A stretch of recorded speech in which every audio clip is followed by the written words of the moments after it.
Joseph, listen to what your mother... In an instant the bullet was officially chambered. Jeff was still trying to talk him down, but his son's emotions were on the verge of losing control. Now, I am your father, and I am telling you to put that goddamn gun down right now!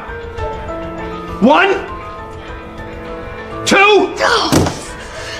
Fortunately, the son still couldn't bring himself to do it, but Jeff and his wife were still scared out of their wits. The next day he went to Mike's house, telling him to stay away from his family. After all, his son had almost cost him his life yesterday, but at this moment Mike was completely certain that Jeff was the superhero he'd been looking for, because when he followed the man in camouflage that day, he had indeed seen the man holding a silver weapon, and the color was exactly as Jeff had predicted. Plus, Jeff had been in a bad mental state lately, especially feeling extremely down during the day. The reason was that his superhuman identity hadn't been revealed yet, and he hadn't found his own purpose in life. But Jeff recalled that it was based on his experience as a security guard that he deduced the man was carrying a weapon. As for why he guessed the color correctly, it was because that color was the most common one. But Mike suddenly changed the subject and started talking about the 3 accidents Jeff had been in, but no matter which one it was, he managed to cheat death every time and had become the sole survivor. At this point Jeff also talked about his fear of water, saying that he wasn't actually immortal. He almost died in that diving accident back then. After saying all this, he walked out the door and went straight home, and afterward Mike fell into despair as well, starting to doubt whether his guess was really correct or not. But just as he was feeling completely discouraged, a comic book on the bookshelf caught his attention. It mentioned that neither superheroes nor villains could be 100% perfect, and this content made Mike realize instantly that Jeff's fear of water was also proof that he was imperfect just like superheroes. He immediately sent a message to Jeff.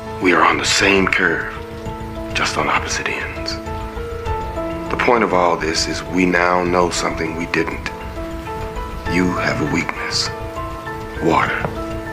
It's like your kryptonite. After hearing this, Jeff fell into deep thought immediately. That night he went to a scrapyard, standing in front of a car that had been totaled in an accident. Memories of a past event suddenly flooded into his mind. Back then Jeff had really wanted to be with his wife, but his wife hadn't liked him when he was an athlete. So to win her heart, he staged an accident, and through a heroic rescue act, he successfully gotten his wife to be with him. After that he used the excuse of being injured to quit his career as an athlete, but in reality Jeff hadn't suffered any injuries at all in that accident. Now connecting this with what Mike had said, he also began to believe that he really had superhuman abilities. As soon as he got home he dialed Mike's phone number. Hello. I've never been injured, Elijah. What am I supposed to do?